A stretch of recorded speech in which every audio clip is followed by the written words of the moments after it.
In order to understand this beautiful new waterfront that we have, you really need to understand where it all started. The glacial era creates this incredible deep water harbor, but also our north-south trending hills. And so those two things have really shaped the history of this waterfront.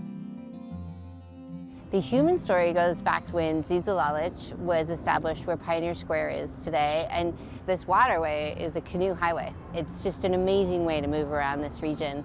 And so you have Duwamish people, Suquamish people, and then all sorts of people from all over the region meeting here, coming together for social reasons, for trade.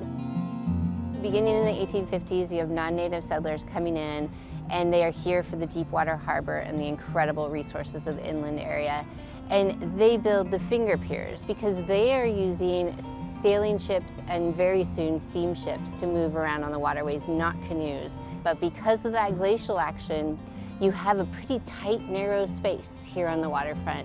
And you have all this traffic that wants to go north-south because that's how the railroads move in the region. They have to go around our big hills and waterways. And there's still, of course, native people here that are coming in because they want to be part of this economy because they are still connected to place even though it's being radically changed.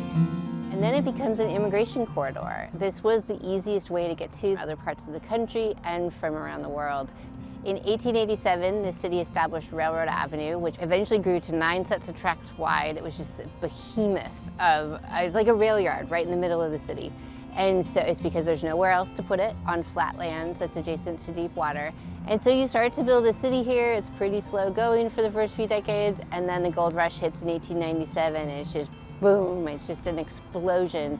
And it's like a flood starts, and people are coming into the city, both on their way to the gold fields in Alaska and northern Canada, but also to work here and to settle here.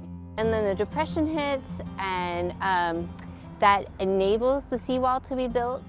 At that point, the beach disappears. There's no more access to the water on the central waterfront, and they create traffic lanes for vehicles and parking areas, and it reconfigures the whole waterfront, and that's what creates the space for the viaduct.